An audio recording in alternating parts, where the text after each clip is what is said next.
Indo-British Advanced Pain Clinic, Noppimayam Surgery Duram. For appointments 9155515563.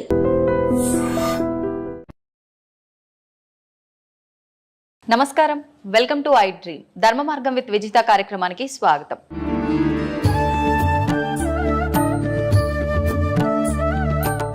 స్వామిజీ, శివుడి గురించి మాట్లాడుకున్నాం కదా. శివుడిని అంటే మిగతా అందరి దేవుళ్ళను కూడా మన ఆధారం కోసమే అయి ఉండొచ్చు, ఇంకే రకంగా అయినా అయి ఉండొచ్చు. రూపం లేకపోయినా ఒక అమ్మవారంటే ఈ రూపం, శివుడు అంటే ఈ రూపం, అట్లా అందరి దేవతలకు అన్ని రూపాలుగా ఒకటి మన మైండ్లో ఉండిపోయింది. కానీ శివుడిని మాత్రమే ప్రత్యేకించి లింగ రూపంలోనే మనం ఎక్కువగా పూజిస్తూ ఉంటాము. అందులో కూడా మళ్ళీ రకరకాల లింగాలు, ముఖ్యంగా పార్థివ లింగానికి చాలా ప్రత్యేకత ఉంది అని చెప్తూ ఉంటారు. ఏంటి ఆ ప్రత్యేకత? పార్థివ లింగాన్ని మనం ఆరాధించడం వల్ల ఎటువంటి ఉపయోగాలు ఉంటాయి? ఇవన్నీ వైజ్ఞానికమైన మూలాలతో, ఇవన్నీ సైంటిఫిక్ ఇన్స్ట్రుమెంట్స్తో కూడి ఉన్నటువంటి సెట్టింగ్స్. ఇవల్ల ఈ ప్యాటర్న్ అంతా కూడా అవన్నీ కూడా ఒక్కొక్క రకమైనటువంటి సందర్భానికి, ఒక్కొక్క రకమైనటువంటి ధర్మానికి, స్థితికి, అవస్థకు సంబంధించినటువంటి పూజనీయతలు. ఒక్కొక్క లింగాన్ని ప్రొవైడ్ చేసి మీరు ఈ పాదరస లింగానికి పూజ చేయండి అన్నప్పుడు ఆయన స్థితి ఎలా ఉన్నది, అప్పుల్లో ఉన్నాడా, రోగగ్రస్తుడై ఉన్నాడా, శాపంలో ఉన్నాడా, కర్మలో ఉన్నాడా, పాపంలో ఉన్నాడా, ఈ విధమైన లింగానికి నువ్వు పూజ చేసి ఆ లింగోదక అభిషేక జలమును ప్రోక్షణ చేసుకుంటే పాప ప్రక్షాళన జరుగునని అనేక లింగాలను ఋషులు దర్శించి ఇచ్చారు. లింగం ఒక కన్ను, ముక్కు, చెవి, చేతులు, అవయవాలు లేకుండా నిరాకార స్థితిలో ఎందుకు ఉంటుందంటే అమ్మ, ఈ బ్రహ్మాండం అంతా కూడా అదే స్థితి కాబట్టి, చివరికి ఈ బ్రహ్మాండం అంతా అదే స్థితిలో లయం అవుతుంది, నిరాకారంగానే మారబోతుంది. కాబట్టి సత్యాన్ని చూపించేటటువంటి కోణం అది ఆ శివలింగ ఆకృతి. అందుకే మనకు చెప్తుంటారు కదా, సత్యం శివం సుందరం అని. అవునండి. చివరికి సర్వం అదే ఆకారం లేని స్థితిలోకి వెళ్ళిపోతుంది, నిరాకార స్థితిలోనే ఉండిపోతుంది. ఇవన్నీ మధ్యలో పోయేవి కాబట్టి సత్యాన్ని తెలుసుకొని పూజించు అనడానికి ఆ శివలింగ ఆకారం. అద్భుతం. జన్మ ఎత్తిన తర్వాత ఒక్కసారికి శివునికి నమస్కృతాంజలి చేస్తే ఆ జన్మ పరిపూర్ణమైనట్లే. చాలా ముక్తిదాయకం శివలింగ ఆరాధన, శివలింగ పూజ, శివుని యొక్క ఆరాధనలు. విశేషించి ఈ కార్తీక మాసంలో ప్రతి మహిళ సంధ్యా సమయం నందు, ప్రదోష కాలమునందు శివలింగము ముందు చక్కటి దీపాన్ని గనక వెలిగించి నమస్కారం చేసుకుంటే ఆమె ఇల్లు, ఆమె సంసారం పండుతుంది, చల్లగా ఉంటారు. చాలా విశేషమైన ఫలితాలు ఉంటాయి. స్వామిజీ, శివుణ్ణి పూజించే వాళ్ళలో చాలా మందిలో ఒక సందేహం ఉంటుంది, అది నాకు కూడా ఉంది. శివుణ్ణి ఆరాధించే వాళ్ళకి ఆయన అనుకున్నవన్నీ తీరుస్తాడు, కానీ ఎక్కువగా పరీక్షలు పెడుతూ ఉంటాడు, చాలా కఠినమైన ఇబ్బందులకు గురి చేస్తుంటాడు. ఆ తర్వాతే ఆయన ఏదైనా మనకి ఇవ్వదలిస్తే ఇస్తాడు అని చెప్పి అనుకుంటూ ఉంటాం. ఇది నిజమే అంటారా? శివుడు, విష్ణు, బ్రహ్మ, అమ్మ ఇక్కడ ఎవరు కాదు, దేవతలు కాదు. ఈ కాన్సెప్ట్ జన్మ కష్టపడుతుందంటే దానికి ఒక విలువ ఉంటుంది. కారణం, మనకు విలువైనది ఏదైనా దక్కాలంటే అది దక్కే కోణంలో ఇబ్బందులతో అది దక్కింది అంటే దాని విలువ మనకు తెలవాలనే మనకు ఇబ్బందులు వస్తూ ఉంటాయి. దాని విలువ, దాన్ని అనుభవించడానికి మనకు ఒక అనుభవం కావాలి, దాన్ని ఆస్వాదించడానికి ఒక అనుభవం, ఒక గుణపాఠం కావాలి. అప్పుడే దాన్ని పరిపూర్ణంగా అనుభవించగలము. కాబట్టి కొన్ని ఇబ్బందులతో, ఒడిదుడుగులతో, కష్టాలతో, నష్టాలతో అది మనకు దొరుకుతుంది. ఇది మన జన్మను పరిపూర్ణతను చేయడానికే దేవుడు పెడతాడు. దేవుడు మనల్ని కష్టపెట్టాడు. ఒక అందమైన శిల్పం కనుబొమ్మలతో, కనురెప్పలతో సరళీకృతంగా తయారు కావాలంటే సమయం ఎక్కువనే పడుతుంది. అవునండి. నెమ్మదిగా చెక్కాల్సి ఉంటుంది. ఏదో 2 దెబ్బలు కొట్టి పాడేసామంటే తొందరగానే తయారవుతుంది. జీవితం కూడా అదే పారదర్శక సూత్రం పైన ఆధారపడి ఉన్నది. ఇక్కడ దేవుడు మనల్ని కష్టపెట్టాడు. మన విద్వత్తును, మన విఘ్నతను, మన యొక్క గొప్పతనాన్ని సమాజం నిలబెట్టుటకే మనకు ఆ సమయభావం. కొన్ని ఇబ్బందులు అయినా దాని కష్టమని ఎందుకు అనుకుంటారు చెప్పండి? భగవంతుడు పెట్టేదాన్ని భక్తిగా తీసుకోవాలి, కష్టంగా తీసుకోవద్దు. ధర్మశాస్త్రాల్లో ఒక మాట ఉన్నది, తల్లిదండ్రులు పెట్టేవి, తోబుట్టు అయిన చెల్లెలు పెట్టేవి, భగవంతుడు పెట్టేవి, గురువు పెట్టేవి పరీక్షలే అయినప్పటికీ అవి పరమార్థంగా స్వీకరించాలట. వాళ్ళు ముక్తిని పొందుతారు. మళ్ళీ అక్కకు, అన్నకు, తమ్ముడికి నియమం లేదు చూడండి. చెల్లి అదేంటో కానీ చెల్లి, తల్లి, తండ్రి, గురువు, దైవం, వీళ్ళు పెట్టేవి పరీక్షలు కాదు. ఒకవేళ పరీక్షలే అయినప్పటికీ అవి పరమార్థములని స్వీకరించువాడు ముక్తిని పొందగలడు, ఈజీగా పొందుతాడు. జపతపాదులు చేయకుండా, యజ్ఞయాగాదులు చేయకుండానే ముక్తిని పొందుతాడు. స్వీకరించగలగాలి, భావించగలగాలి, భారం అనుకోకూడదట. ఓకే, మనం ఎన్ని మాట్లాడుకున్నా అది కొంచెం కష్టమే మానవులకి. ఏదైనా చిన్న కష్టం వచ్చిందనగానే భగవంతుని కూడా తిట్టేయడము, అసలు ఆ విచక్షణ అనేది కోల్పోతాం కాసేపట్లో. నిజంగా మనకు అదంతా ఒక లేవల్గా వెళ్ళాలి, సమన్వయంగా ఉండాలి, బ్యాలెన్స్డ్గా ఉండాలి లైఫ్ అని అంటే ఎలాంటి నియమాలు పాటించవచ్చు మెయిన్ అంటారు? ఆహార దోషం. ఆహార దోషం అనేది ఇక్కడ సమాజంలో ఎక్కువ అనర్థాలకు కారణం అవుతుంది. అందుకే ఆరంభం నుంచి, వేదారంభ కాలం నుంచి కూడా శాకాహార భోక్తవ్యం చేయండి. శాకాహార భోక్తవ్యం చేత జన్మ పరిపూర్ణమైనటువంటి ఆలోచనలను సృజించుకోగలదు, తీసుకోగలదు, తనను తాను నియంత్రించుకునే కంట్రోలర్గా మారగలడు. ఆలోచన విధంగా, వ్యవహారికంగా తనను తాను ఇంద్రియ నిగ్రహం వైపు మరలించుకోగలడు. అందుకే శాకాహార భోక్తవ్యం చేయండి. మనకు ధర్మశాస్త్రాల్లో క్లియర్గా చెప్పి ఉన్నారు ఋషులు, ఆహారం, విహారం, విచారం, నిద్ర, ఆహారం, బ్రహ్మచర్యం. ఈ మూడింటిని ఎవరైతే పాటిస్తారో వాళ్ళు నడిచే దేవుడు. ధ్యానం వల్ల కూడా సాధ్యపడుతుందా గురించి? ఆధ్యాత్మికత 3 కోణాల్లో ఉంది. భక్తి మార్గంతో కొందరు, ధ్యాన మార్గంతో కొందరు, జ్ఞాన మార్గంతో కొందరు, యోగ మార్గంతో కొందరు, త్యాగ మార్గంతో కొందరు. త్యాగం అన్నీ, అక్కడ భక్తి లేదు, పూజ లేదు, యోగ లేదు, ఏమీ లేదు. అవధూత తత్వంలో ఉండడం వల్ల కూడా ముక్తిని ఆస్వాదించవచ్చు, మోక్షాన్ని పొందవచ్చు. ఈ 5 మనకు ప్రధానం. భక్తి మార్గంలో ఈ చాప్టర్ అంత వస్తుంది. కార్తీక దీపాలు, సోమవార వ్రతం, మంగళవార వ్రతం, బొట్లు పెట్టడం, మడి కట్టుకోవడం, నైవేద్యాలు అర్పించడం, పుష్పయాగం, హోమ ధూమాలు, ఇది భక్తి మార్గం. జ్ఞాన మార్గం అంటారా, భగవంతుడే సత్యమని ఎరంగి ఆయన యొక్క పారాయణలు చేయుట, ఆయన మంత్రోచ్చరణ చేయుట, ఆయన యొక్క కీర్తనలు పాడుట, ఆ కీర్తనల చేత భక్తిని ప్రచారం చేయుట, ఇది జ్ఞాన మార్గం. అయితే ఇప్పుడు ఈ ధ్యానం చేయడం అనేది, ఏకాగ్రత అనేది అందరికీ కరెక్ట్గా సరిపడదు. చాలా రకాల ఇంకా పిచ్చి పిచ్చి ఆలోచనలు వచ్చి ఇంకా వద్దు అని కూడా ఒక వైరాగ్యానికి వెళ్ళిపోతుంటారని అంటుంటారు. నిజంగా అందరికీ సాధ్యపడాలంటే ధ్యానంలో కూడా ఏమైనా చిన్న మెలకులు ఏమైనా ఉన్నాయంటారా? ధ్యానం చేయుట అందరికీ సమంజసమే, కానీ ఆ ధ్యానం నువ్వు చేస్తున్న పద్ధతి తెలియవలే ఫస్ట్. ఈ మధ్యలో చేస్తున్నటువంటి ధ్యాన కేంద్రాలు అనుకోండి, మెడిటేషన్స్ అనుకోండి, యోగా సెంటర్లు అనుకోండి, అవన్నీ కూడా సమ్ క్లాసెస్, టీచింగ్ ప్రాసెసెస్ తప్ప పరిపూర్ణమైనటువంటి విద్వత్తును అవి తీసుకురావు, ఎరుకలోకి అవి తీసుకురావు, అది పరిపూర్ణత చెందించవు. మేము ఒక ధ్యాన మార్గంలో, ఒక యోగ మార్గంలో ఉన్నవాళ్ళం కాబట్టి టీవీలలో, వీడియోలలో చూస్తూ ఉంటాము. అందరిని ఒక చోట కూర్చోబెట్టి ముక్కు మూసుకోమంటారు, ఏదో చేయమంటుంటారు, కానీ అనుభవానికి తక్కినది అది లేదు. వాళ్ళ ఇష్టానుసారంగా వాళ్ళు చేస్తున్నారు. అది వారి అనుభవం ప్రకారం నలుగురికి చెప్తున్నారేమో. అక్కడ సత్యం అనేది లేదు అని నేను అనుకుంటున్నా. నాకైతే అర్థమైంది అది, మళ్ళీ వాళ్ళకి ఎలా అర్థమైందో నాకు తెలియదు. ఋషి పరంపరానుగతంగా అయితే అక్కడ జరగటం లేదు. చూడము, ఒకటే మాట, యథాతథముగా వాస్తవికతను గనక పాటించిన వాడు లాభాలు పొందుట తథ్యము. అవాస్తవాన్ని, అభూత కల్పనలు గనక నువ్వు పాటించినావు అనుకో, పిచ్చోస్త తప్ప లాభం రాదు. అవునండి, ఇది సత్యం. ఇది అందరు గ్రహించగలగాలి, ప్రేక్షకులు కూడా. అంత మాత్రానికి ఏదైనా లాభం ఉన్నా అవాస్తవానికి అది లైఫ్ లాంగ్ అనేది ఉంటుంది అని చెప్పలేం. ఏదో ఒక రోజు అది బయట పడిపోతుంది, దానికి తగ్గ ప్రతిఫలం వాళ్ళు అనుభవించాల్సి వస్తుంది. ఇప్పుడు కార్తీక మాస శుభ సందర్భాన మీరు ఇక్కడికి వీచ్ చేశారు కాబట్టి, కార్తీక మాసంలో దుర్గావ్రతం ఒకటి ఉన్నది. చాలా మంది కార్తీక మాసం అంటే శివకేశవులకు అన్వయం చేసి ఉభయ తెలుగు రాష్ట్రాల్లో దీపాలు పెట్టడం, పూజలు చేయడం ఉన్నది. అవునండి. శివకేశవుల యొక్క ధర్మపత్నులు కూడా ఒక వ్రతం చేశారు కార్తీక మాసంలో. ఎవరి వ్రతం చేశారు? మీరేమో కృష్ణుడు దేవుడు, రాముడు దేవుడు అంటున్నారు. వాస్తవంగా రాముడు, కృష్ణుడు ఇద్దరు కూడా దేవతలే, దేవుళ్ళే. ఋషులే వాళ్ళకు యజ్ఞ పట్టం ఇచ్చారు, యోగదత్తం చేశారు. నేను కూడా చెప్తాను. శ్రీకృష్ణ పరమాత్మ యొక్క ధర్మపత్ని సాక్షాత్తు లక్ష్మీ అంశ సంభూతురాలైన రుక్మిణీదేవి కూడా కొందరు వ్రతాలు చేసింది. ఎవరి వ్రతం చేసింది? తన పతియే దైవము కదా, మళ్ళీ ఎందుకు వ్రతం చేయలే రుక్మిణీదేవి? చెప్పండి. పార్వతీదేవి కూడా వ్రతం చేసింది, కాత్యాయని దేవి వ్రతం చేసింది, శ్రీమన్ మహాలక్ష్మి వ్రతాలు చేసింది. ఎవరి వ్రతం చేశారు? వాళ్ళ పతులే దైవములు కదా. ఇంద్రుడి యొక్క భార్య కూడా వ్రతం చేసిన శచీదేవి. అష్టదిక్పాలకుల యొక్క ధర్మపత్నులు కూడా వ్రతాలు చేశారు. దేవ ప్రాజాపత్య ధర్మములందరూ, ఆ ధర్మపత్నులందరూ కూడా వ్రతాలు చేశారు. ఋషిపత్నులు కూడా వ్రతాలు చేశారు.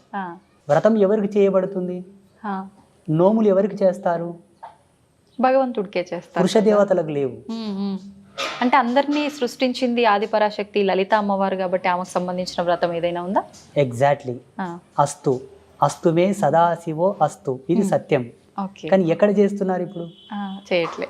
సత్యాన్ని కనుమరుగు చేశారు కావాలని. అందుకే జనాలకు ఆధ్యాత్మికత రుచించటం లేదు.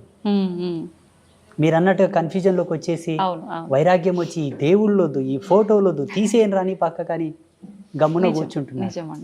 పోనీ తీసేసినంత మాత్రాన వాళ్ళు ఏమన్నా ముక్తిని పొందేదరా? అంత్రపిశాసులై తిరుగుతారు సచ్చినాక, గాలిలో దయ్యాలలాగా తిరుగుతారు.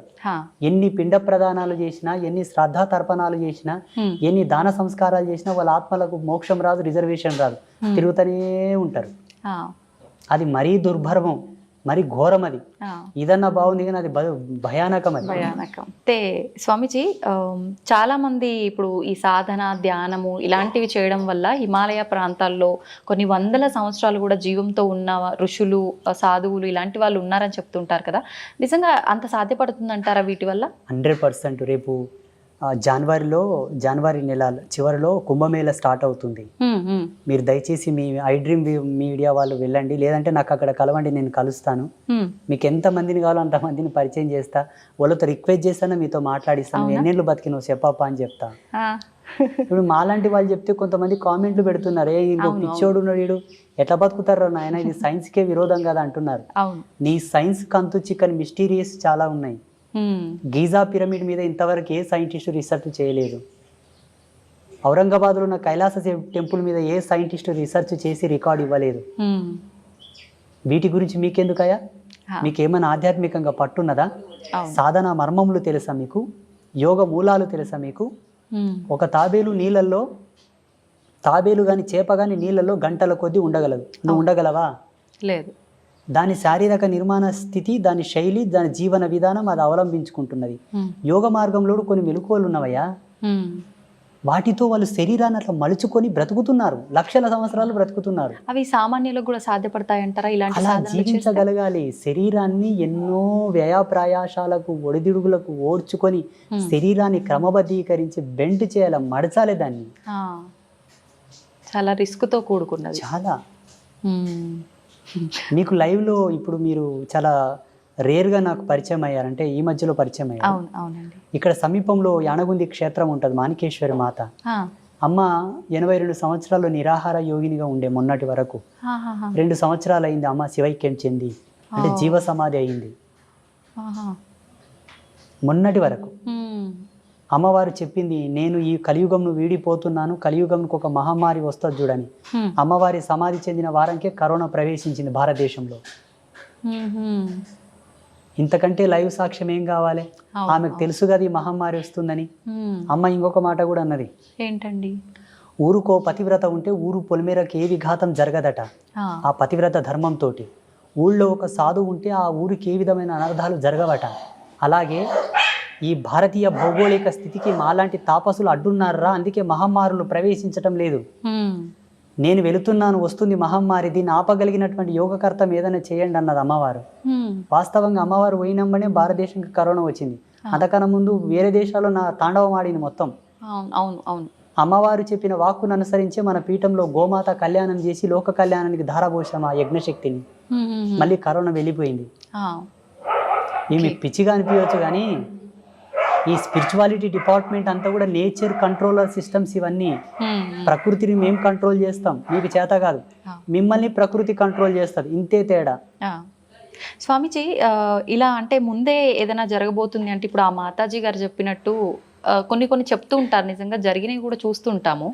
మళ్ళీ అలాంటిది ఒక బ్యాక్టీరియా రాబోతుంది అని కొంతమంది చెప్తున్నారు. లేదు అంటే రకరకాల ప్రళయాలు రాబోతున్నాయి అని చెప్పి, మొన్న రీసెంట్గా అక్కడ జల ప్రళయాలు జరిగాయి కదా, అలాంటివి కేరళ సైడ్, అలాంటివి మళ్ళీ మన దగ్గర కూడా వచ్చే అవకాశాలు ఉన్నాయని చెప్పి, చాలా ప్రాణ నష్టం కూడా జరుగుతుందని చెప్పి కొంతమంది చెప్పారు ఆ మధ్యకాలంలో. మళ్ళీ అలాంటివి ఏమైనా రాబోతున్నాయంటారా? ఈ భారతదేశం చాలా గొప్పది, మనమందరం గర్వపడాలి. ప్రపంచమంతా అతలాకుతలమైపోయిన భారతదేశానికి ఏమీ జరగదు.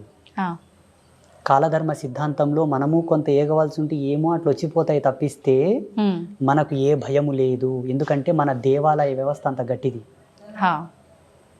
చూడండి, భవిష్యత్తులో ఒక 10-15 సంవత్సరాల్లో జరగబోతుంది. ఇది ఏంటంటే, ప్రపంచమంతా స్వేచ్ఛావాయువులు పీల్చుకోవడానికి భారతదేశానికి వలస రాక తప్పదు. బుక్కెడు గాలి పీల్చుకొని వస్తాం ఇండియాకు పోయాను వస్తారు చూడండి. అవునా? ఆల్రెడీ స్టార్ట్ అయిపోయింది. ఆల్రెడీ స్టార్ట్ అయిపోయింది. ఆ. ఈ భారతదేశం చాలా గొప్పది, అందులో మన హిందూయిజం చాలా గొప్పది. అవును. ఈ ధర్మాన్ని ఎందుకు కాపాడమంటున్నామంటే భావి తరాలకు మీరు కోట్లు గడించి ఇవ్వక్కర్లా, ధర్మాన్ని ఇవ్వండి చాలు. అంతే. ఎలా ఇవ్వాలి ధర్మాన్ని? ఆ. నీ పిల్లలకు చెప్పాలి, ఒరే నువ్వు పుట్టుకతోనే ధర్మం నీ పక్కన పుట్టిందిరా, కారణం నువ్వు పుట్టుకతోనే పురుడు చేసినాం. పురుడు ఎక్కడి నుంచి వచ్చింది? సనాతన ధర్మం నుంచి వచ్చింది. నీకు నామకరణం చేసినాం, నీ పుట్టుకతోనే ధర్మం నీ తోబుట్టు అయిందిరా. ధర్మం నీ చెల్లెలు లాంటిది, అక్క లాంటిది, అన్న లాంటిది, తమ్ముడు లాంటిది. వాళ్ళకి ఏమైనా జరుగుతూ ఉంటే చూస్తూ ఊరుకుంటావా? మూర్ఖుడా. ధర్మ విఘాతం ఎక్కడ జరిగినా నువ్వు పోరాడాలని అని చెప్పి పిల్లలకు మనం మోటివేట్ చేయాలి. మళ్ళీ అంతే కదమ్మా, పుట్టినప్పటి నుంచి మనకు ధర్మంతోనే కదా అన్ని నేర్పి, అక్షరాభ్యాసము, ఉపనయనము, యజ్ఞోపవీతము, ఇవన్నీ మనకు ధర్మంలోని భాగాలే కదమ్మా. సంస్కృతి ఇచ్చింది మనకు, టెక్నాలజీ ఇవ్వలే. టెక్నాలజీ లేదండి. మనం నిత్యం అనుభవించే వాటిలో ఇప్పుడు మీరు చెప్పినట్టుగా పుట్టుక నుంచి చావు వరకు ప్రతిదీ ధర్మంతో, సైన్స్తో కూడి ఉంది. ప్లస్ మధ్య మధ్యలో మనకు పండుగలు ఇలాంటి వాటి ద్వారా కూడా ఇంకా మన ధర్మం యొక్క గొప్పతనాన్ని కూడా తెలియజేస్తూనే ఉంటారు ఎప్పటికప్పుడు. క్రమశిక్షణ, నిబద్ధత, మహిళ యొక్క గౌరవ సూచకం, కుటుంబంలో ఒక మంచి సంఘీభావం, సమతుల్యత, ఐక్యమత్యం, మంచి సోదరభావం నెలకొనడానికి కూడా మన సంస్కృతులు, మన పండుగలు పెట్టారు మన వాళ్ళు. ఎప్పటికప్పుడు బూజు దులుపుకొని ఇల్లంతా తోరణాలు కట్టుకొని ప్రాణవాయువుని ప్రజ్వరిలింపజేసుకోవాలని చెప్పి పిండి వంటలు, ఆరోగ్యంలో కూడా పలు మార్పులు రావచ్చు అని చెప్పేసి ఆహార పదార్థాలు భోక్తవ్యం చేయడం ద్వారా జెనెటిక్ రిఫార్మింగ్ కూడా నెగిటివ్ కాకుండా పాజిటివ్ ఉండడానికి ప్రతిదీ ప్రతిదీ ప్రతిదీ పరమార్థం, ప్రతిదీ అద్భుతం, ప్రతిదీ ఒక అమోఘం మన దాంట్లో. ఏది కూడా వేస్టేజ్ లేదు మన సనాతన ధర్మంలో. మేధావులు ఏమో ఇదంతా మూఢనమ్మకం అంటారు, పిచ్చి. అవును, మూఢనమ్మకం, అసలు దేవుడు వాళ్ళ పిచ్చి. వాళ్ళు ఇంకా ఎల్కేజీ స్టడీలో ఉన్నారు వాళ్ళు. నా దృష్టిలో వాళ్ళు చిన్నపిల్లలు, నా దృష్టిలో, నా భావనలో. మూఢనమ్మకం అనడానికి సనాతన ధర్మంలో ఏమీ లేదమ్మా. నిమ్మకాయ తీసేసినా కూడా నమ్మకమే, ఒక విశ్వాసం. దాంట్లో విఘ్నత ఉన్నది, విజ్ఞానం ఉన్నది. నిమ్మకాయలు తీసేయడం, గుమ్మడికాయలు దిష్టి తీయడంలో కూడా విజ్ఞాన ఫార్ములాస్ నేను చూపిస్తా. రమ్మని నాతోనికి జన విజ్ఞాన వేదిక పెద్ద మనిషి వస్తాడు, మీరు రీసెర్చ్ చేయలేదు దాని మీద. ఇప్పుడు భగవంతుడు ఉన్నాడు అని అంటే ఖచ్చితంగా దుష్టశక్తులు కూడా ఉన్నాయని చెప్పి అంటుంటారు. ఉన్నట్టేనండి? లైవ్ లో ఉన్నాయి, ఇప్పుడు మన పక్కలో కూడా ఉన్నాయి కొన్ని. అవునా? మీకు కనిపిస్తాయా? మన కెమెరా పిక్సెల్ తక్కువ ఉంది, లేకపోతే రికార్డ్ అవుతుండే. ఓకే. ఒక టోనోమీటర్ తీసుకురావాల్సింది మీరు, దాని సౌండ్స్ మీరు వినేవాళ్ళు ఇప్పుడు. ఓకే. భయం వేస్తుందండి. ఏం భయపడాల్సిన అవసరం లేదు. సాధువుని చూస్తే యమభటులే బెదురుకుంటారు. అవేం చేస్తాయి మనల్ని? మీరు అడిగారు కాబట్టి ఉన్నాయి, ఎప్పటికెప్పుడు ఉంటూ ఉంటాయి. భయపడాల్సిన అవసరం లేదు. ఒక సువాసిని సాంప్రదాయకమైనటువంటి కుంకుమను ధరిస్తే భూత ప్రేతములు ఆమెకు దండం పెట్టి పోతాయట. సాంప్రదాయకమైన కుంకుమ అంటే ఇప్పుడు బల్కంపేట ఎల్లమ్మ ఉన్నది, అమ్మ పాదాల కాడే కుంకుమ నెలకో 2 నెలలకు వెళ్ళి ఇంట్లో స్టోర్ చేసుకోవాలి. మీరు డ్యూటీకి వెళ్ళేటప్పుడు ఇంత నష్టం తగిలించుకొని పోతే దిష్టి బారదు. ఇప్పుడు వాళ్ళే అనుకోండి మీ మీద కొంత, మీరు మంచిగా అందంగా తయారై వస్తే కొంత ఏదో జలసీగా ఫీల్ అయిపోతుంటారు అనుకోండి, ఆ దిష్టి మీకు వారదు. ఆ కుంకుమలో ఉన్న ఎనర్జీ దాన్ని అక్కడనే పంపిస్తుంది. నా భక్తురాలు అక్కడనే పో అంటది సీదా. మన బదులు అమ్మవారే ఫైట్ చేస్తారు. సాంప్రదాయకమైన తిలక ధారణ అంటే ఇదే. కెమికల్ తో కూడిన కుంకుమలు పెట్టుకుంటే రాదు. మళ్ళా భగవత్ ప్రసాదితమైనటువంటి, భగవత్ ప్రాధాంకితమైనటువంటిది ఏది ధరించినను మనకు ఈ దయ్యాలతోటి, దుష్ట శక్తులతో ఎటువంటి భయం లేదు. ఇప్పుడు మనం చేసుకున్న కర్మలను బట్టే మనం జన్మ తీసుకుంటాము. మంచి చెడు పనులను బట్టే మనం పైన స్వర్గం నరకం వెళ్ళటం కానీ, మళ్ళీ ఒక జన్మ తీసుకొని వచ్చి ఇక్కడ అనుభవించే విధానం కానీ కూడా ఆధారపడి ఉంటుందంటారు కదా. అయితే ఇప్పుడు ఒక మనిషి జీవం కోల్పోయిన తర్వాత ఆత్మ వెళ్తే పైకి వెళ్ళి అక్కడ ఏదో ఒకటి అనుభవిస్తూ ఉండాలి, స్వర్గంలోనో నరకంలోనో. కానీ ఎందుకు ఇలా దుష్ట శక్తుల రూపంలో, ప్రేతాత్మల రూపంలో మన చుట్టుపక్కల ఇప్పుడు మీరు చెప్పినట్టుగా తిరుగుతున్నాయంటారు? కర్మ విపాకం చెందకపోవడం, కర్మ విముక్తి కలగకపోవడం, వాళ్ళు చేయవలసిన కొన్ని కర్మలు తీరక, వాళ్ళ కోరికలు తీరక. అందుకే సనాతన ధర్మం అన్నీ చెబుతూ కూడా ఒక మాట చెప్పింది. ఏంటి? ఎప్పటికెప్పుడు నువ్వు సత్యం అనే భావన, నేనే సత్యం అనే భావన నువ్వు తెలుసుకో. నువ్వెవరో తెలుసుకో, నువ్వేంటో తెలుసుకో. అంతర్ముఖుడవై ఏ భవబంధములు కూడా శాశ్వతము కాదని, దేని యందు అనురక్తి కలగక, వ్యామోహం కలగక, అన్నిటినీ విసర్జీకృతంతో భావన చేస్తూనే బ్రతుకు. అన్నీ నీవే, ఉమ్, చివరికి నావి కావనుకునే సత్యంతో కూడా బ్రతకని చెప్పింది మన ధర్మం. అట్లా కోరికలు పెట్టుకొని వ్యామోహంతో మరణించే వాళ్ళు పోరు, ఆగుతారు. ఆ. మరి వాళ్ళ పరిస్థితి ఇంకా? ఇక వాళ్ళ యొక్క వంశజులు ఉంటారు కదా, అవునండి. తగిన పూజలు, హోమాలు, శాంతులు, దాన ధర్మాదులు చేసి వాళ్ళకు ఉత్తమ స్థితిని పంపించగలగాలి. ఉమ్, ఒకవేళ పంపించకపోతే వీళ్ళ యాతన వలన వీళ్ళకు కొన్ని నెగిటివిటీస్ వస్తూ ఉంటాయి, వీళ్ళ సమస్యలు వస్తుంటాయి, వీళ్ళ పనులు కావు, ఉమ్. వీళ్ళకి ఇబ్బందులు వస్తుంటాయి, వాళ్ళ కుటుంబ సభ్యులు. అనారోగ్య సమస్యలు వస్తుంటాయి. ఎక్కువ రోజులు పితృదేవతలు గనక శోధి వేదన పడుతూ ఉంటే వీళ్ళకి పిల్లలు కలగరు, పిల్లలు పుట్టిన పుత్ర సంతానం కలగదు, పితృదేవతల యొక్క శాపం వలన. ఓకే. అట్లా అయితే ఈ జరుగుతుంది. పితృదోషాలతో రకరకాల ఇబ్బందులు పడుతున్నారు అంటారు. అవన్నీ ఇటువంటి వారి కుటుంబాలకే అది ఉంటూ ఉంటాయి. హిందూయిజాన్ని ఫాలో అయ్యే వాళ్ళే కాదు, ఆ. వేరే మతాల వాళ్ళకు కూడా ఈ ఎఫెక్ట్ ఉంటది. ముస్లిమ్స్ కానీ క్రైస్తవులకు కానీ మానవ జన్మ ఎత్తిన ప్రతి ఒక్కరికి ఉంది ఇది. కంప్యూటర్కి ఒక వైరస్ వస్తే ఏం చేస్తారమ్మా? సిస్టమ్కి ఒక వైరస్ వస్తే ఏం చేస్తారు? అప్డేట్ చేస్తుంటారు, ఎప్పటికప్పుడు రిపేర్ ఇది కూడా చేస్తూ ఉంటారు. జెనెటిక్, అంటే మన జెనెటిక్ థియరీ ఏదైతే ఉందో డిఎన్ఏ కాలానికి వంశవృక్షానికి సంబంధించిన అప్డేట్ అనమాట ఇది. ఓకే.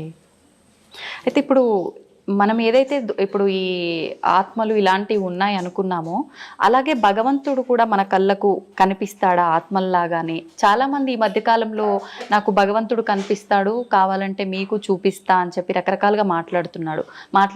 నిజంగా అలా భగవంతుని చూడడం సాధ్యమే అంటారా? భగవంతుని 3 పద్ధతులతో చూడవచ్చు.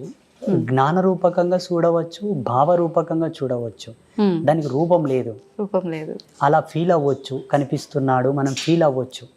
That's own experience. ఓకే. భగవంతుని భౌతికంగా జడముగా చూడాలనుకుంటే దానికి ఒక మార్గం ఉంటుంది. ఏంటండి? ఇప్పుడు మన చుట్టూ మెనీ మోర్ ఆఫ్ బ్యాక్టీరియాస్ ఉంటాయి మన చుట్టూర్తా, దాన్ని సూక్ష్మదర్శినితోనూ చూడవచ్చును. భగవంతుని ఇట్లా సశరీరంతో చూడవచ్చు అంటే ఒకే ఒక మార్గం ఉన్నది, యోగ మార్గం.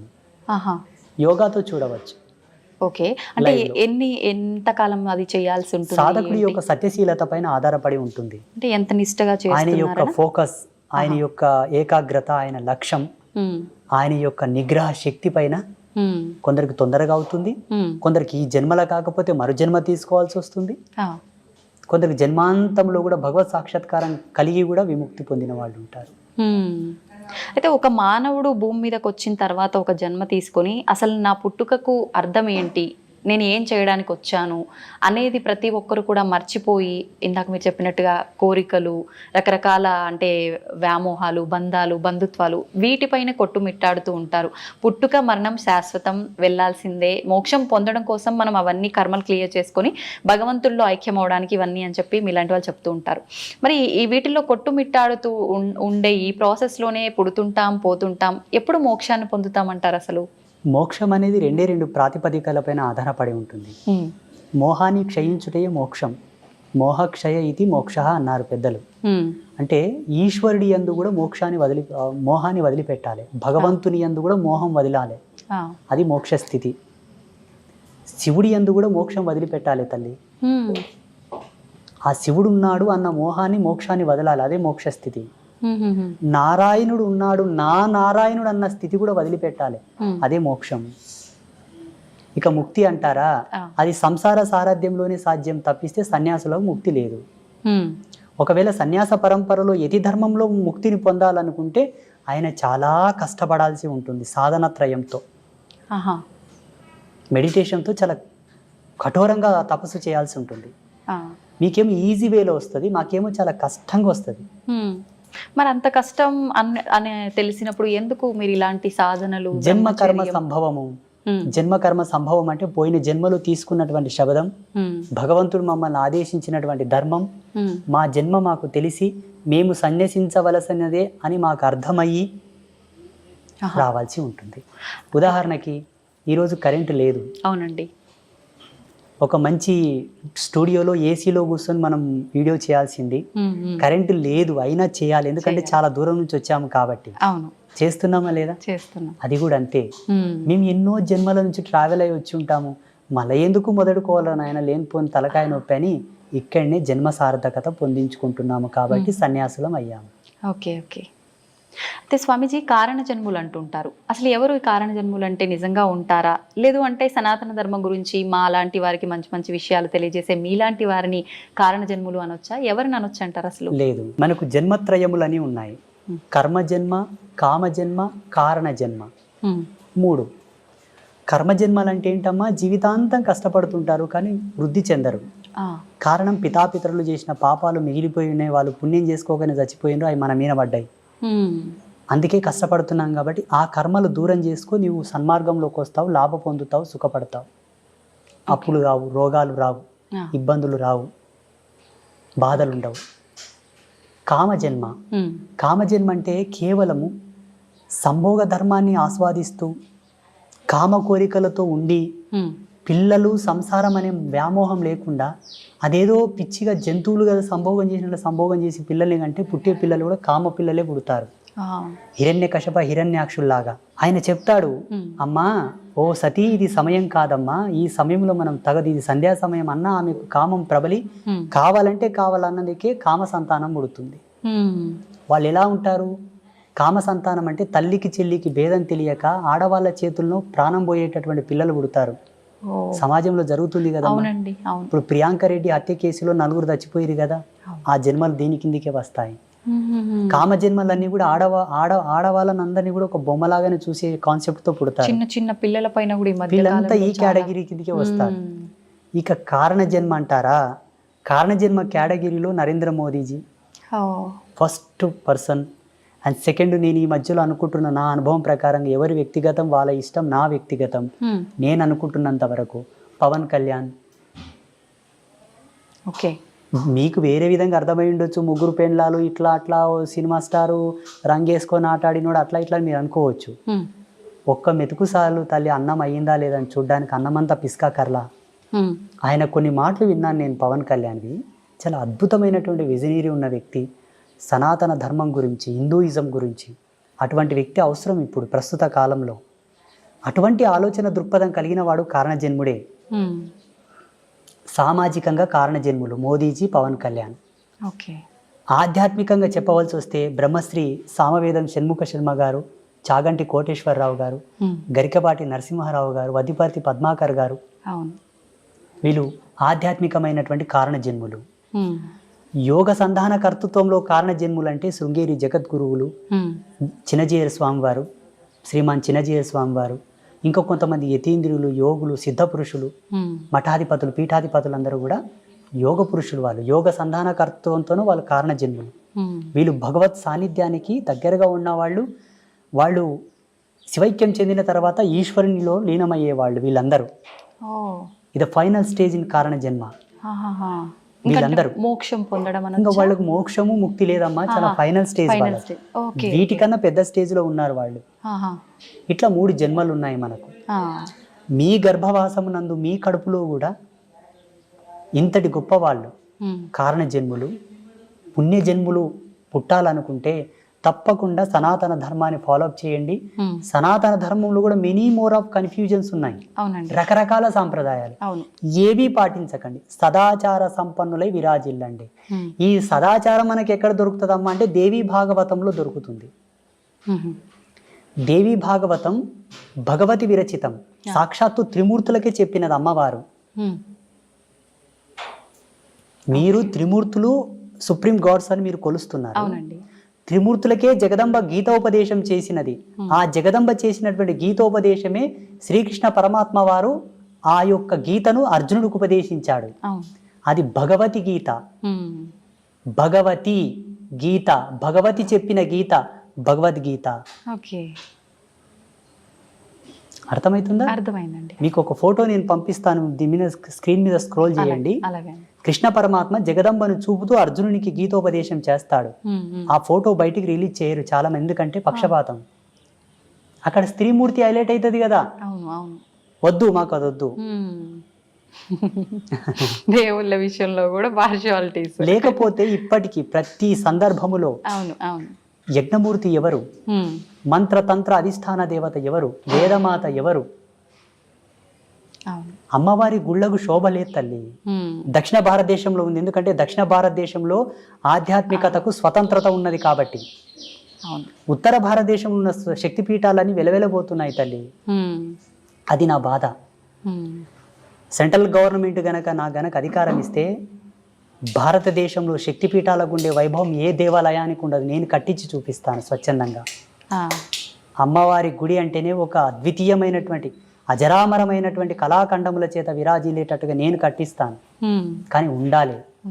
పేరులోనే అర్థం ఉంది కదా, మన శక్తి పీఠం, అది భూమికి శక్తి. అవునండి. ఎర్త్ ఫిట్ లాగా పనిచేస్తుంది అది. మన భౌగోళికమైనటువంటి ఈ భూ ప్రపంచాన్ని కంట్రోల్ చేసేటువంటివి అవి. మళ్ళీ అమ్మవారు అందుకే నన్ను పుట్టించిందేమో అనుకుంటాను నేను. నా భావన, నా వ్యక్తిగతమైన భావన, మీ భావన కాదు, నా భావన. చూద్దామండి ఏమవుతుందో.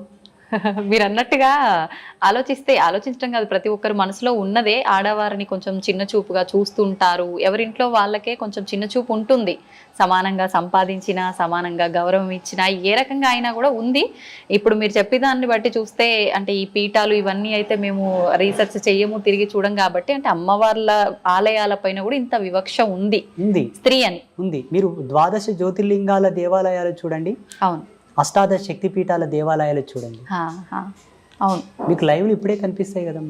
పురుష దేవుళ్ళకు సంబంధించిన ఆలయ కాన్సెప్ట్ ని ప్రవచనకర్తలు అలా చెప్పారు. ప్రవచనకర్తలు చెప్పడం ద్వారా ఇప్పుడు జనాలది ఏం తప్పు లేదమ్మా. మాలాంటి వాళ్ళు ఏం చెప్తే అది వింటారు. మీరు ఇంతకుముందు అన్నారు కదా, ఎవరు వచ్చి ఏం చెప్తే అదే వింటారు గురూజీ జనాలు, మరి ఎటు పోవాలి జనాలు అన్నది మీరు అడిగారు చూసారు, అది సత్యమే. అలా వెళ్ళిపోయారు. కానీ వేదాంత తర్క సంవాదం యొక్క మూలం చెప్పన, మంత్రతంత్రాల యొక్క మూలం చెప్పన, అమ్మను ఆశ్రయించిన వాడే ముక్తిని పొందగలడు. ఇది సత్యం. అందుకే కదా త్రిమూర్తులు ఆమె పాదాల అక్కడ పడుతున్నారు. ఇప్పుడు చూడండి, ప్రపంచంలో ఎక్కువ శాతం పురుషులందరూ కూడా స్త్రీలలాగా మారుతున్నారు. స్త్రీలు పురుషుల్లాగా తక్కువ మారుతున్నారు. అవునండి. లింగ మార్పిడి చేసుకొని అధిక సంఖ్యాకులు పురుషులు స్త్రీలలాగా అవుతున్నారా, స్త్రీలు పురుషుల్లాగా అవుతున్నారా? పురుషులే స్త్రీలలా అవుతున్నారు. పురుషుడు యథార్థంకి వస్తున్నాడు కాబట్టి అది సత్యం. కానీ అలా జరగడం మంచిది కాదు. ఇది సృష్టి విరుద్ధమే కదా. విరుద్ధమే. అలా మారకూడదు.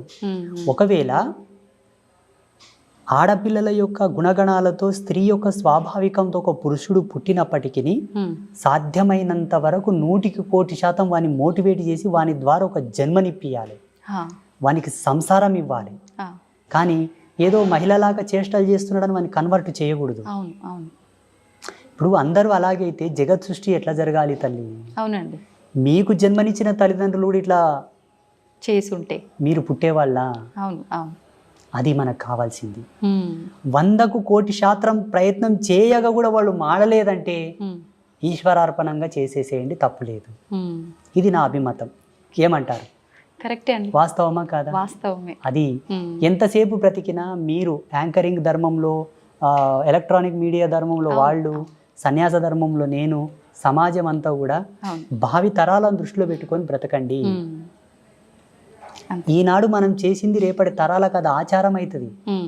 మా పెద్దలు చేసిండ్రా మేము తీసేయం దీనిని అంటారు డైరెక్ట్. చేసేటప్పుడే ఆచితూచి చెయ్యండి. అంతే. ఇంకోటి, మన మీడియా ద్వారా అందరికి నేను ఒక రిక్వెస్ట్, చెప్పండి, ప్రకృతిని కాపాడండి ప్లీజ్. నిజంగా ఇది అందరికీ చాలా ముఖ్యం. ప్రకృతిని కాపాడండి. ప్రకృతిని కాపాడడంలో ఒక మంచి టిప్ చెప్తాను మీకు. మీ పిల్లల పుట్టినరోజులున్నా, మీ పుట్టినరోజులున్నా, మీ పెద్దల యొక్క తద్దినాలున్నా, దినకర్మలున్నా, ఏదన్నా ఫ్రీ ప్లేస్ ఉంటే అది రోడ్డు పక్కన అక్కడిక్కడ కాకుండా ప్రతి ఒక్కరు ఒక 10 చెట్లను నాటండి. అవును. అవసరం ఉంటే తప్ప చెట్లు కొట్టొద్దు. అవసరం ఉంటే తప్ప కొండలు, గుట్టలు, పర్వతాల జోలికి వెళ్ళవద్దు. అవసరం ఉంటే తప్ప ఆనకట్టలు కట్టవద్దు. ఎక్కడికక్కడ నీళ్ళని ఫ్లో చేసి పెట్టకండి. విదేశాలలో ఉన్న ఆనకట్టలను కూల్చివేస్తున్నారు ఇప్పుడు. అవునండి. చెరువులను పూడ్చకండి, నదులని ఇబ్బంది పెట్టకండి, కలుషితం చేయకండి. నేచర్ మనకు సహజ సిద్ధంగా ఇచ్చినటువంటి అమృతతుల్యముని వల్ల మనం పాడు చేసుకుంటే భావి తరాల్లో బ్రతకలేము. ఆల్రెడీ ఇప్పటికే చాలా పొల్యూషన్ అయిపోయింది, ప్రకృతి చాలా పాడైపోయింది. దానివల్ల రకరకాల అనారోగ్య పరిస్థితులు కూడా ఏర్పడ్డాయి. ఒక దౌర్భాగ్యం చెప్పనా, నదులను దేవతలుగా పూజించే మన దేశంలో నదులన్నీ కలుషితమయ్యాయి. నది యొక్క విలువ తెలియని దేశంలో అయితే ప్యూర్ ఉన్నాయి. మళ్ళీ ఆ నీళ్లు తాగడానికి కూడా పనికిరావు. ఇది దౌర్భాగ్యం భారతదేశంలో. ఇలా కావడానికి కారణం ఏంటో తెలుసా? సనాతన ధర్మం ఇంకా కూడా స్వతంత్రతను పుంజుకోలేదు అనుకుంటాను నేను. సనాతన ధర్మానికి స్వేచ్ఛ లేదని అనుకుంటాను నేను. ఉండగలిగితే ఈ నదులెందుకు ఇట్లా కలుషితం అవుతాయి? ఆ దేవాలయాల మీద ఎందుకు దాడి జరుగుతుంది? అవునండి. జగదంబ నాకు ఒక అవకాశం ఏమని చెప్పండి అమ్మవారిని. తప్పకుండా అండి, కోరుకుందాం అందరం. మీరు కోరండి, నేను అడిగితే ఇవ్వట్లేదు. అవునా? మీ అంతటి సాధువులు అడిగితేనే ఇవ్వలేదు, నేను అడిగితే ఇస్తుందంటారా? నీకెందుకురా వెళ్ళా, నువ్వు ఊక నాతో జపం చేసుకొని కూసరా అంటది అమ్మ. అవునా? బహుశా మీలాంటి వాళ్ళు అడిగితే ఇవ్వచ్చేమో. నాకు గనక అమ్మవారు అవకాశం ఇస్తే నేను ఏం చేస్తానో తెలియనా? చెప్పండి. గోవుని జాతీయ జంతువుగా ప్రకటిస్తాను. సెకండ్, ఈ భారతదేశంలో ఉండేటటువంటి సహజ వనరులు, జీవనదులు, పర్వతాలు, అరణ్యములనన్నిటినీ కూడా ధర్మమూర్తుల యొక్క ఆధీనంలో ఉండేటట్టుగా రాస్తాను. ఎందుకంటే ధర్మమూర్తులకంతా దూరదృష్టి కలిగి ఉంటుంది. నదుల్లో కలుషితాలు కలవనివ్వరు, చెట్లని కొండల్ని కొట్టనివ్వరు, ఆపుతారు. ఎందుకంటే పర్వతాలను పూజిస్తాం మనం, చెట్లను పూజిస్తాం మనం, నదులను పూజిస్తాం కాబట్టి వాటి జోలికి వెళ్ళనియరు. ప్రసిద్ధ పీఠాలు ఉన్నాయి, శృంగేరి జగద్గురువులు ఉన్నారు, పెద్ద పెద్ద పీఠాధిపతులు ఉన్నారు. ఆ ప్రదేశంనంతా కూడా వీరి ఆధీనంలో ఉంచేటట్టుగా నేను చట్టం తీసుకొస్తుంటే, దీన్ని అంతా నువ్వు కంట్రోల్ చేయాలని చెప్తుంటే. ఇప్పుడు మీరు చేసే ఈ సాధనలు వీటన్నిటి వల్ల ఈ మార్పులు సాధ్యం కావంటారా? ఖచ్చితంగా చట్టం చేతిలో ఉండాలంటారా? 100% సాధ్యం అవుతుంది. కాకపోతే సామాజికమైన మర్యాదలు కొన్ని ఉన్నాయి కాబట్టి. వెనకతలకు ఒక స్వామీజీ, నాలాంటి స్వామీజీ ఒక యజ్ఞం చేసి యజ్ఞశక్తిని ధారపోసాడు, లోక వినాశనం అవుగాక అని. అందులో వాళ్ళ శిష్యులు కూడా ఉన్నారు, వాళ్ళు కూడా పోయారు. అంత జ్ఞానం తెలిసిన ఆయన కూడా అక్కడ తప్పు. ఈ తపస్సులు, మంత్రబలము, మంత్ర ప్రయోగములు కూడా కొన్ని ధర్మాలతో చేయబడుతుంది కాబట్టి ఎలా చేద్దామన్నా అందులో అందరూ ఉంటారు. అది కదా వచ్చింది ముప్పు. ముందు వెనక ఆలోచించాల్సి అది అశ్వత్థామ కదా బ్రహ్మాస్త్రాన్ని ప్రయోగించాడు కానీ వెనక్కి తీసుకోవడం తెలియదు ఆయన. అట్లా ఎన్నో మూలాలు బతికే ఉన్నాడంటారు, ఇది నిజమేనా అండి? మీరు ఒకవేళ హిమాలయస్లో ఒక సిటీ ఉంది, ఒక ప్లేస్ ఉంది, అక్కడికి వెళ్తే ఆయనతో మీరు ఫోటో కూడా దిగవచ్చు, సెల్ఫీ. నిజమా? -60 degrees సెల్సియస్లో చలి ఉంటుంది అక్కడ, -60. మరి ఒకవేళ వెళ్తామంటే కెమెరామ్యాన్ మీరు వెళ్ళండి. అది ఎలా సాధ్యపడుతుంది అంటారు?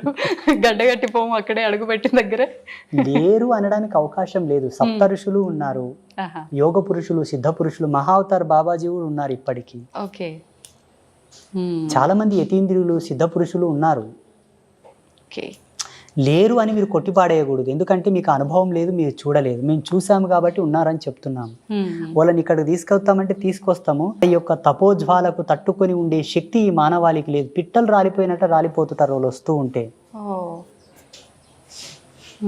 అది సత్యం. అంతటి ఎనర్జీ ఉంటుంది వాళ్ళ spiritual energy.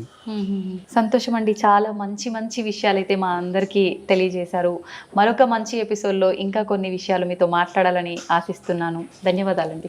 I dream media ప్రేక్షకులకు అందరికీ ఒక సన్యాసిగా, ఒక బ్రహ్మచారిగా మా యొక్క ఆశీస్సులు. ధర్మం పట్ల నిలబడండి, ధర్మాన్ని కాపాడండి. ధర్మం తల్లి వంటిది. మన తల్లి మనకెంతో ముఖ్యమో ధర్మం అంతే ముఖ్యం. ధర్మం అంటే హిందూయిజం కాదండి, ప్రకృతి. ప్రకృతి మానవాళికి ఉపయుక్తమైనటువంటి ఆచారం, రూల్స్, వీటన్నిటిని కాపాడితే భావితరాలకు మనం ఇచ్చిన వాళ్ళం అవుతాం. దయచేసి మా మొరను ఆలకించండి. లోకా సమస్త సుఖినో భవంతు. శుభం భవతు.